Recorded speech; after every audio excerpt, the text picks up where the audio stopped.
Councillor, thank you, Councillor. Over to you.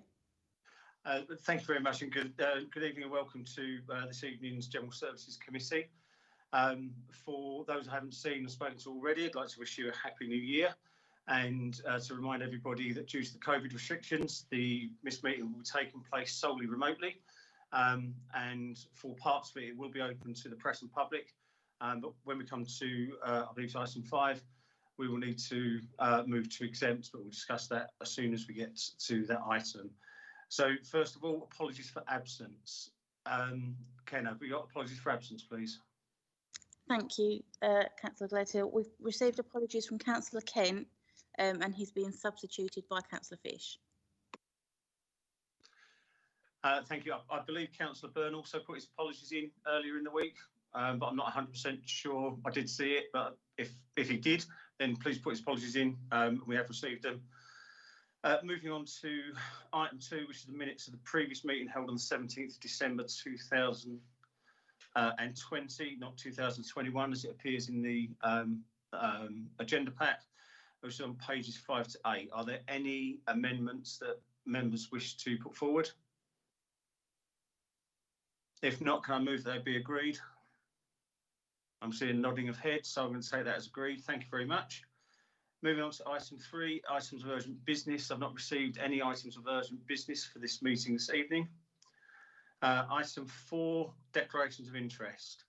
Are there any declarations of interest in regards to the 2 items on the agenda this evening? I'm seeing shaking of heads, so I'm going to take that as none. So we'll move to, before we move on to item 5, is to exclude the press and public as we're interviewing somebody for a role. We would always exclude the press and public in this. So is everyone okay with moving to exempt session immediately? I'm not seeing any dissent, so I can take that as approved. So Kenna, if you can now switch us from live and just be those members that are on the panel. Right, what one do I want?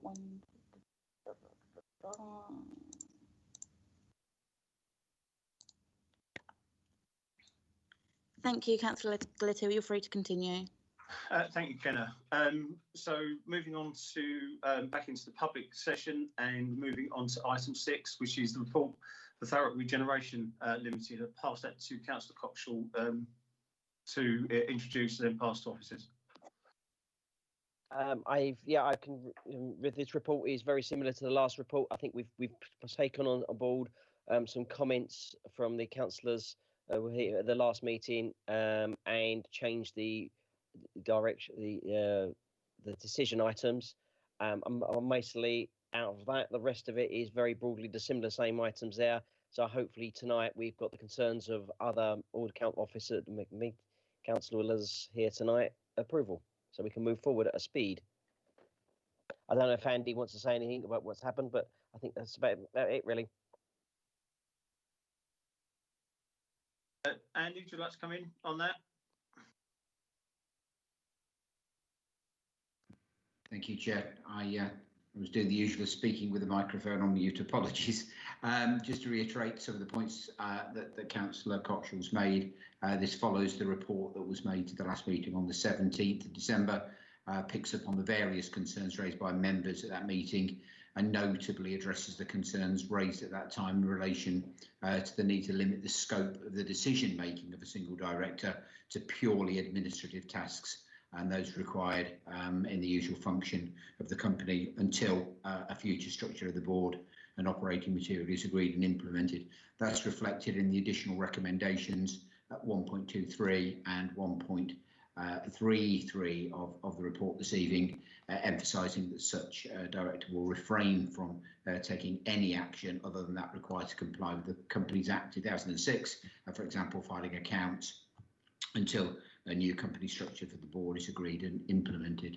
Just to add, Chair, that parallel work is underway to look at the future composition of a board of directors with a range of skills to ensure the effective and proper governance in the future.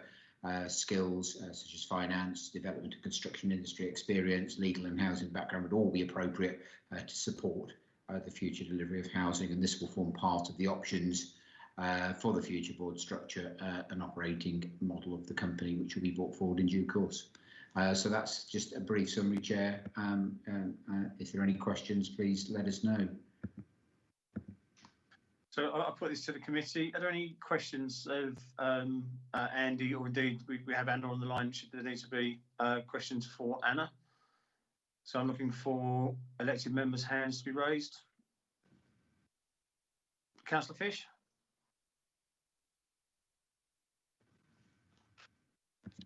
Yeah, I don't know the full background into this because I haven't been involved up to date with this particular issue. But how long do we know how long it's going to be before new directors are appointed? Chair, I can answer that if it helps. So the first stage of the process is to bring forward an operating model and revised company board structure. I think from previous conversations and the need to drive TRL forward in a new way, I think that there is going to be a need to recruit from the market those directors and indeed a chair. There were funds identified to remunerate a chair and directors previously within the TRL budget, and I think the intention would be to do that again, but at the moment it would be very difficult to attract directors to the board unless and until we've got that revised operating model in place. We are working on that in the background. We've been given a deadline of mid-March to get that back to General Services Committee for agreement, and then we would start the recruitment process from then on. A board can operate with 2 or more directors, so it may be that General Services Committee want to relax the restriction they've placed on a single director once there is another director in post, so that all the responsibility doesn't sit with one. So it can be a gradual phased introduction of a new board, and that's certainly something that we are looking at as including in the paper as part of the options going forward. Okay, thank you. Thank you, Councillor Cox, you've got your hand up. Yeah, I was just. Anna beat me to it. There was a discussion at the last meeting to refresh Councillor Fish that we'd bring something back in March, based on the business plans and the cabinet paper from December, which this culminated in, to actually use TRL as one of the 3 strands to deliver.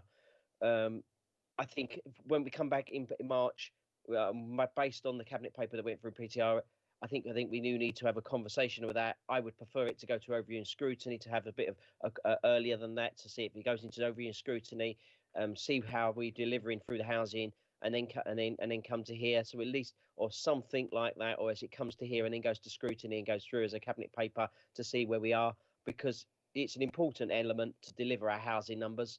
It's an important item to deliver at least some HRA to move forward housing. And it's an important strand of it, but it may be there could be other models come out of this, and this is why there is this decision to actually keep it alive, but there may not be, and it could be worth looking at other models as they come out to deliver the housing we need for going forward the next 15 years. No, thank you, Councillor Coxall. Hopefully that answers any of your questions there, Councillor Fish. Any other elected member got any questions or inquiries to make in relation to the recommendations that are here tonight? Councillor Massey. Thank you, Chair. It's not so much a question. Can I make a brief, just an observation and statement?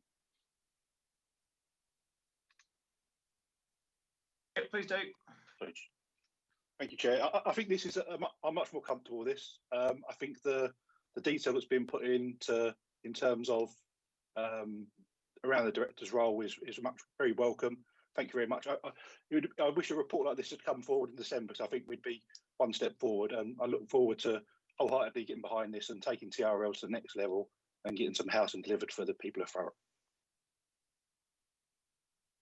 Thank you very much, Councillor Massey. Yeah, certainly I echo your views on getting some affordable homes out into the system, not just for those that can afford to buy outright, irrespective of some of the fantastic government supporters that's out there, but equally, people that are just don't earn quite enough to be able to rent at the quite exorbitant rents that are private rented in Thurrock at this moment in time.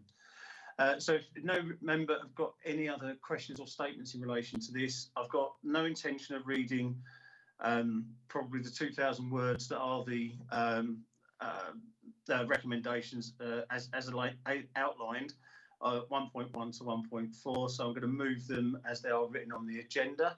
Are members all in agreement with recommendations 1.1, 1.2, 1.3 and 1.4?